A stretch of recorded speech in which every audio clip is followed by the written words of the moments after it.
Despite the scenario resulting in a more serious Gohan, the Buu arc concluded in a similar manner, but with a far different version of Daima afterwards. Now, on to Super. Battle of Gods starts the same, with Buu still coming to the party. The Dragon Balls are used, but Vegeta not being as pure as usual, as Lunch revealed that Videl isn't the only one pregnant, as Goku still achieves the form, and Vegeta bribes Whis as usual. Gohan does consider attaining the form, but says he'd rather only fight if he needs to, and that he'll evolve in his own way. Lunch gives birth to a son called Vegeta Jr. soon after Pan is born. When Frieza attacks, Henshin Han defeats Tagoma, and Gohan has improved alongside Piccolo enough to make Frieza use the golden form before Goku arrives to enact a quicker version of the usual battle. Gohan takes Buu's spot in the Universe Tournament, and Piccolo is still chosen over Tenshinhan when Gohan tells his father how much Piccolo has improved. Though Piccolo defeats Frost and Vegeta, he uses up enough stamina that he's fine with Vegeta, saying it's best to let him fight Kappa. Gohan takes his turn after Vegeta, and his adaptive abilities allow him to reach his power, but not having the skills to counter time skip beyond raw power has him let his father have his turn, and events go normally until Zamasu takes Goku's body, where he instead goes to the timeline of Universe 12 time travel to get his immortal partner. They fight the version of Goku there, which allows Black to adapt quickly, but Gohan then arrives and has grown strong enough to help his father overpower Black, while Piccolo uses the Mafuba to seal Zamasu. Gohan says not to finish Black off, as he has a plan once he's injured enough to capture, then taking his timer in, picking up Ginyu in his frog body, who he'd found near where they fought Frieza, and asking if Black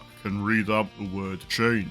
When Kibito-shin tells him about how someone from Universe 12 created an alternate timeline, Gohan persuades Beerus to let him see the time machine, when saying not having Goku to fight will make the alternate Beerus angry, and gets a good enough layout of it to create one alongside his mother to travel to the other timeline with Ginyu, under the condition he'll allow him to keep Zamasu's body if he body changes with Goku. Black didn't have time to target the Dragon Balls of Universe 7, and Goku is revived and brought back to his normal body, as Gohan then returns to his world, and Ginyu decides the best option is to work with the Galactic Patrol when not wanting to waste having a new body, and admiring their poses even if they need a bit more flair. Concerned at how he can't keep up with threats Goku's strength can't be used against, Piccolo also wishes to have his potential unleashed before Shenlong leaves. Everything with Goku has made him too busy to bring up wanting to fight the other universes, and the Moro arc occurs before the Tournament of Power. Meris initially goes to the Kaioshinkai to get Buu before asking for Goku and Vegeta's help. The arc goes the same at first, other than Tenshinhan having an easier time with his opponents, but changes when Moro comes to Earth, where Gohan, Piccolo, 17 and 18 are able to defeat Saganball before the damage he takes from Moro awakens Orange Piccolo. Moro's magic keeps the fight even until he gets the chance to absorb 7-3, just as Goku arrives, where Goku and Piccolo hold their own just long enough for Vegeta and then Meris to get there, as the arc concludes as usual, beyond Buu being experienced enough to retain Daikaioshin's memories. Granola still gets 7-3, Frieza not being around has him only wish to have his full potential unleashed, and defeats the Heaters before they can tell him about the Saiyans on Earth. Goku's visits to Xenol have the exhibition occur a few months later, where being as strong as at the end of the Moro arc has him easily defeat Toppo. Universe 7's team is the same, other than Buu being awake, and 10 puts a stop to Frost. Goku has been taught enough to use Ultra Instinct Sign at will, and his prior experiences unlocking the actual Ultra Instinct has him defeat Jiren in time, but is worn down enough afterwards. He's quickly eliminated. Vegeta defeats Toppo and spot. In the meantime, while 17 targets kale and cauliflower, with enough seriousness neither have a chance to fuse, as Universe 7 have an easy win. When Gamma 2 fights Piccolo, he feigns defeat to infiltrate Red Pharmaceuticals and invites Gohan to help up front, where no Cell means things end with Magenta's assassination. Goku tutors Oob as usual, and it's about 3 years later that Cell is unleashed, who contains all the usual cells, as well as those of Dabra and Boo, along with Ginyu and Moro in Super's continuity, whose abilities have him easily absorb 17 and 18, with even Goku and Vegeta not being enough. Gohan's greater fighting experience has him control his rage to attain the beast form, which is enough to turn the tides with the others' help, and make Cell spit out 18. Cell also has Kibito's cells, and uses Kai to create some distance, preparing to self-destruct. But before Goku sees sacrificing himself as the only option, Boo teleports there, when having learnt Kai too, and absorbs Cell to contain the explosion inside him. Cell only powers up from this though, with Boo having his scattered pieces fuse with Oob, where Daikaioshin's memories roar out enough God Ki to assist Gohan, both being strong enough to destroy Cell in GT's continuity. In Super, they only prove enough to hold their own, even with Echalot and Vegeta Jr. coming to help out, and both being strong enough in Super Saiyan 3 to be of some use. Piccolo notices Daikaioshin's Potara, which he passes to Goku and Vegeta, who see no choice but to use them. Cell attempts a body change when all of them pressure him, but this is countered by Tenshinhan, having waited for an opportunity to act, and uses the Shishin no Ken to have one of his clones take the hit, while the victim uses Cell's abilities to reverse this, though Ten is spat on in retaliation, as are Echalot and Vegeta Jr. The combined power of Vegeta, Gohan, and Oob put an end to Cell, before reviving those lost as a result. With that, Oob has far surpassed Goku by the start of GT, and being at a similar age as Pan grow close to Vegeta Jr. Gohan is the one to pilot the ship, but is still disapproving enough of Pan going along that events go as usual, beyond Gohan being strong enough to defeat Regik, brush Lude with the beast form's raw power, and the events on M2 go the same. When Baby arrives on Earth, he takes over Bra before moving on to Vegeta Jr. and Echalot, but before he can go for Vegeta, Tenshinhan arrives to stop him. Though he's capable of matching Echalot Baby's raw power, Vegeta Jr. and Bra coming to help out puts Ten at a disadvantage. Baby does see it as worth taking him, which is where Ten reveals a Mafuba, but Echalot destroys the Denshi jar, and Ten becomes the new host before Vegeta, as Gohan was too experienced to let his guard down on Pital. He easily overpowers Vegeta Baby, while Oob uses Boo's abilities to remove the eggs. Kibitoshin then gets the Choshinsui, and Gohan forces Vegeta to drink it as Baby leaves his body and is destroyed by Gohan. The ultimate Dragon Balls are sealed in the Shinden, and Earth is saved. Bra is the one 17 ninjas to send a message, and Goku faces Frieza and Cooler in Hell. Gohan and Oob both prove too much for Super 17, but before either can finish the fight, Cell appears to absorb Super 17, and their attempt to destroy him with a combined Kamehameha is absorbed as he overpowers both. Tenshinhan and 18 then arrive to expose Super 17's weakness, where Oob's greater experience has had him learn Goku's Ryuken to completely envelop Cell, whose shock after Oob exploits 17's weakness is enough for Gohan to completely envelop Cell with a Kamehameha, while Oob uses the chocolate beam to make sure he can't escape.